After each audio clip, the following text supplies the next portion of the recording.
Ini rahasia yang banyak orang gak tahu nih ya mengenai public speaking, apalagi ketika presentasi.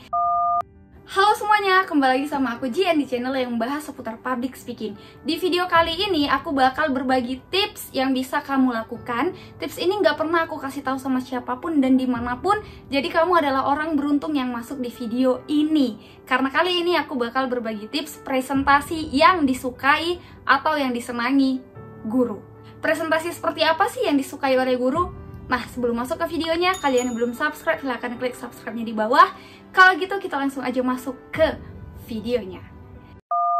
Kelihatan loh, mana anak yang ada persiapan ketika presentasi dan mana anak yang gak ada persiapan sama sekali ketika presentasi. Kelihatan dari mana? Kelihatan ketika kita mau maju presentasi, itu kelihatan dari ekspresi dan raut wajahnya. Guru tahu presentasi mana yang disiapkan sebelum hari H, atau presentasi yang gak disiapkan sama sekali, atau presentasinya mendadak gitu aja. Guru tahu, artinya adalah mau kalian pasang wajah yang segimanapun, raut wajah, sikap, dan ekspresi kalian menunjukkan kesiapan kalian ketika bakal presentasi di depan kelas. Jadi hati-hati buat kalian yang gak ada persiapan sama sekali. Guru tahu itu. Kita masuk ke tips kedua. Ketika kita presentasi menggunakan PPT atau PowerPoint, namanya aja udah PowerPoint ya. Power itu kekuatan, point itu hal-hal yang penting. Poin-poinnya aja gitu. Jadi PowerPoint adalah kekuatan dari poin tersebut. Makanya kalau kita presentasi, itu di PowerPoint khusus poin-poinnya aja. Jangan di copy paste apa yang ada di makalah, kalian masukkan ke slide, ke PPT kalian. Karena itu sama aja, kalian bukan buat PowerPoint, justru kalian memindahkan makalah kalian yang tadinya di Word jadi di PowerPoint. Sama doang, mending kalian gak usah buat PPT, kalian gak usah buat PowerPoint kalau gitu. Namanya aja udah PowerPoint ya, artinya poin-poin singkatnya aja. Kalian tuliskan poin-poin singkatnya, poin-poin itu yang kalian kembangkan, poin-poin itu kalian presentasikan sesuai dengan bahasa kalian. Ini rahasia yang banyak orang gak tahu nih ya mengenai public speaking, apalagi ketika presentasi. Kenapa orang susah banget untuk menjelaskan bahan presentasinya di depan kelas? Kenapa orang susah banget untuk menjelaskan bahan presentasinya di depan audiens? Kenapa hal itu terjadi? Karena dia menjelaskan sesuai dengan bahasa buku. Dia nggak menjelaskan sesuai dengan bahasanya sendiri. Makanya kalau presentasi itu, bahasakan sesuai dengan bahasamu. Bahasamu dengan audiensmu. Bahasanya nggak usah baku-baku banget. Bahasanya nggak usah formal-formal banget. Makanya kamu bawa dengan pembawaanmu sendiri, dengan semi formal. Tapi juga bahasanya harus sopan, tidak kurang ajar. Jadi harus gunakan bahasamu sendiri. Kalau kamu menyampaikan bahan materi dengan bahasamu sendiri, kamu mudah untuk mengata-ngatakannya. Tapi kalau kamu mengikuti bahasa buku, itu bakal susah banget untuk kamu menjelaskan bahan presentasi. Jadi usahakan kamu itu presentasi menggunakan bahasamu aja deh.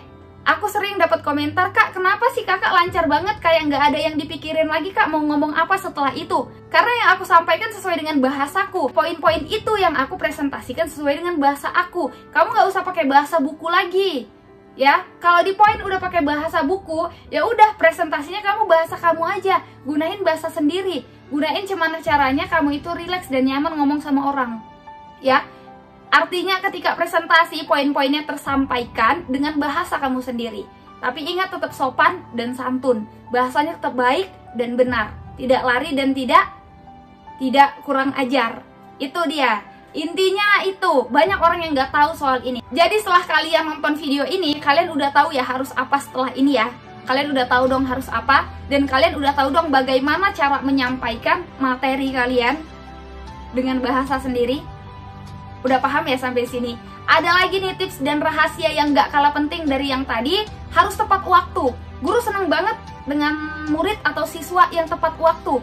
Sebelumnya nih ya, sebelum guru masuk kelas, guru udah informasikan sama ketua kelas. 30 menit lagi saya masuk kelas, sebelum masuk udah harus dipersiapkan semuanya. Infokus udah harus ada, makalah udah harus dibagiin, soft copy-nya udah harus dikirim ke Telegram atau ke WhatsApp, dan bahan materi udah ada di mejanya saya. Satu rangkap. Jadi ini hal yang harus kalian persiapkan sebelum kalian presentasi. Sebelum presentasi dimulai, kalian udah harus menyiapkan hal itu. Artinya kalian tepat waktu.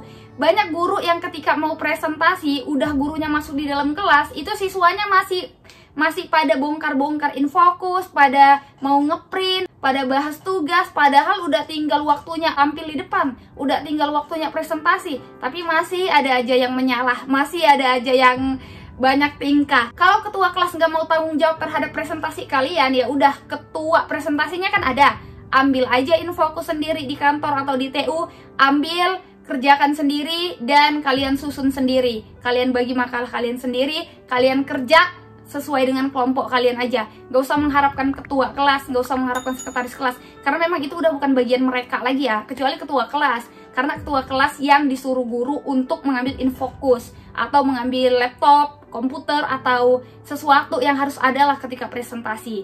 Jadi kalau misalnya ketua kelas nggak mau berkontribusi, ketua kelompok aja ya, yang bertanggung jawab atas kelompoknya kalian. Dan sekretaris kerjasama lah. Nah, hal-hal apa lagi sih yang buat guru itu suka sama presentasi kita?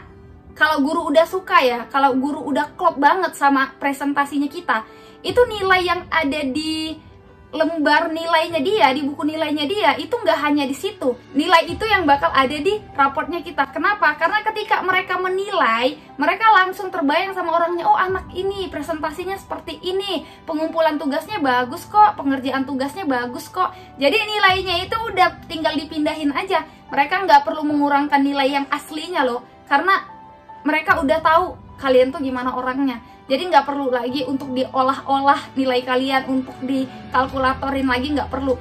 Segini yang ada, ya udahlah segini aja, orang anaknya juga bagus kok. Makanya usahakan presentasi kalian bagus, disukai sama guru kalian. Hal yang nggak kalian tahu nih ya, dan yang nggak banyak orang tahu, ketika presentasi kalian bagus dan unggul di dalam kelas, itu guru mengingat kalian bukan hanya terbagus di dalam kelasnya kalian, tapi di sekolahnya kalian. Karena hanya ada 1, 2, dan 3 murid saja yang presentasinya itu bisa diingat-ingat sama guru. Artinya presentasi kalian berkesan. Jadi buatlah kesan di presentasi kalian dengan cara, ya kalian ikutin cara-cara aku ini supaya presentasi kalian disukai sama guru. Ya, karena kalau kita udah bagus di kelas, itu guru itu bukan hanya mengingat kita sebagai orang yang paling bagus di kelas, tapi juga di sekolah. Karena jarang sekali murid atau siswa yang presentasinya itu benar-benar di luar pikiran mereka, di luar pandangan mereka. Jadi, itu suatu nilai plus lah bagi kalian yang presentasinya bisa disukai oleh guru. Oke, kita lanjut ke tips berikutnya ya. Tips keberapa? Tips kelima ya. Ini yang harus kalian tahu ya, supaya presentasi kalian disenangi atau disukai sama guru, ngomong deh ke audiens. Jangan kebanyakan baca materi, jangan kebanyakan membahas materi, tapi kalian juga harus ada interaksi sama audiens. Kalian harus interaksi sama teman-teman. Interaksi seperti apa? Interaksi yang ringan-ringan aja. Ditegur, disapa. Jangan hanya baca aja, jangan hanya menjelaskan aja, jangan hanya pandangannya terpaku pada PPT aja, jangan pandangannya terpaku pada makalah aja. Ditatap juga sekali-kali audiens dan lakukan interaksi sama audiens. Interaksi sama audiens ini bukan hanya dengan ucapan, bukan hanya dengan kata-kata. Dengan kontak mata kita juga bisa interaksi sama audiens. Jadi interaksi bukan hanya dengan bahasa aja. Makanya sekali-kali ditatap audiensnya, dilihat, dipandang audiensnya, pandang sekitarnya. Setelah itu baru kembali lagi penyampaian materi. Setelah itu pandang lagi atau lakukan interaksi dengan bagaimana, apakah mengerti dengan pembahasan saya, atau sampai sini apa ada pertanyaan sebelum kita masuk ke pembahasan berikutnya. Bagaimana dengan teman-teman? Sampai di sini mengerti ya? Paham ya? Nah, lakukan interaksi kecil-kecilan, interaksi ringan seperti itu. Ya, biar apa? Ya biar disenengin sama gurumu. Kalau presentasi kamu kayak gitu, pasti deh. Pasti deh. Pokoknya kamu ikutin aja tips dan cara aku ini yang gak ada yang tahu, karena aku belum ada berbagi dengan siapapun hal-hal ini ya. Baru kamu yang nonton nih. Jadi, kamu kalau belum subscribe, ya sayang banget dong. Subscribe dulu dong. Nah, kalau gitu kita lanjut ke tips berikutnya. Presentasi yang disukai atau yang disenangi guru. Presentasi dengan PD. Kalian tahu, PD itu bukan hanya ketika kita presentasi, tapi cara penyampaian kita juga harus PD. Kelihatan banget loh anak yang gak pede ketika presentasi. Dan kalian tahu nggak, kalau kalian gak pede ketika presentasi, itu sebenarnya memperbuat malu diri kita sendiri. Jujur sih, kalau aku gak pede, itu membuat malu diri aku sendiri. Karena kalau kita gak pede, itu kelihatan banget kaki kita bergetar, atau cara ngomong kita bergetar, kontak mata kita kemana-mana, lari kemana-mana, terus pikiran kita buyar, jadi blank. Nah, Itu hal-hal yang membuat kalau kita nggak pede. Jadi usahakan ketika presentasi, kalian pede aja. Pedenya gimana kak? Ini satu hal yang harus kalian tahu untuk membuat diri kalian pede. Kalian kalau menyampaikan materi, keras aja deh. Keras. Kuat aja suaranya, nggak masalah. Kuat juga nggak sampai satu sekolah tahu kok, nggak. Paling cuma satu ruangan aja udah. Karena kan itu di kelas kalian tuh kan besar, ditutupi sama beton. Udah kalian satu ruangan aja denger udah bagus banget. Jadi nggak usah direndah-rendahin suaranya. Justru kalau kalian mengecilkan suara kalian itu lebih kelihatan banget. Kalau kalian grogi, gugup, ngeblank, itu justru bukan presentasi kita yang dilihat, tapi penampilan kita yang jadi perhatian. Bukan presentasi kita yang diperhatiin, tapi caranya kita ini kenapa. Dan kalau kita nggak pede, justru jadi bahan tertawa sama temen-temen, bahan olok-olokan sih. Jadi ya kalian usahakan lah untuk melakukan yang terbaik. Pede aja ya, pede. Keraskan aja suaranya, kuatkan aja. Juga nggak semua sekolah bisa denger kok, juga nggak satu sekolah itu denger kok. Ya cuma kalian aja sama di kelas kalian. Kuatin aja suaranya supaya pede kalian muncul. Kalau kalian justru mengecil-kecilkan suara, itu jadi buat malu diri sendiri. Ya kalau aku nganggapnya gitu sih. Ini yang bisa kalian lakuin ya. Kita berubah dikit-dikit aja. Itu udah bagus kok untuk perkembangan public speakingnya kita. Nah, tips terakhir dari aku, akhirnya kita udah sampai di tips terakhir di ujung acara. Cailah, ujung acara nggak tuh? Tips terakhirnya adalah ketika kita presentasi, kalian pastiin font, format, dan penulisan, animasi di slide kalian itu tertata dengan rapi dan jangan terlalu ya, jangan terlalu, animasinya jangan terlalu, penulisannya jangan terlalu. Dan ingat, inti pada PowerPoint adalah poinnya aja. Jangan semua kalian copy paste yang ada di Word, kalian copy paste di PowerPoint. Atau kalian bisa buat note, ketik note, catatan kecil yang ada di bawah PowerPoint yang gak bakal kelihatan ya, seperti yang aku pernah jelaskan di video sebelumnya. Nah, itu bisa kalian lakukan untuk menunjang presentasi kalian. Jadi kalau kalian lupa, kalian gak tahu mau ngomong apa, nah note itu bakal membantu kalian. Oke? Sampai sini paham ya? Semoga tips ini bisa membantu kalian. Dan ini adalah rahasia-rahasia yang harus kalian tahu untuk menunjang presentasi kalian menjadi lebih baik. Kalau kalian udah coba cara aku ini namun belum berhasil, kalian komen di bawah. Kalian komen di bawah, di bagian mana sih dan kenapa kalian gak berhasil. Kalian komen di bawah. Karena aku yakin dan percaya kalau kalian nerapin cara yang aku bilang ini, presentasi kalian disukai oleh guru. Ingat, kalau guru udah suka sama presentasi kita, nilai kita bukan hanya yang ada di buku nilainya dia, namun dibawa ke raportnya kita. Dan kalau presentasi kita udah bagus, nih ya, cerita sedikit pengalaman aku ketika aku duduk di bangku SMA, sekolah menengah atas. Ketika guru tahu presentasi aku itu bagus, aku pernah diajak lomba debat agama oleh Umi aku, kita manggilnya Umi. Oleh guru bahasa Indonesia, aku diajak lomba debat juga, debat bahasa Indonesia. Dan guru bahasa Indonesia satu lagi nih, guru bahasa Indonesia ada dua sih aku. Guru bahasa Indonesia satu lagi nih, dia yang menyuruh aku untuk presentasi di kelas-kelas. Jadi ini pengalaman banget. Kalau guru udah tahu kemampuan public speaking kalian, kalian pasti dapat tawaran-tawaran. Apalagi kalian yang emang suka kompetisi atau lomba-lomba, kalian bisa dipanggil tuh kalau presentasi kalian aja bagus. Karena guru pertama kali ngelihat perkembangan kalian itu dari presentasi.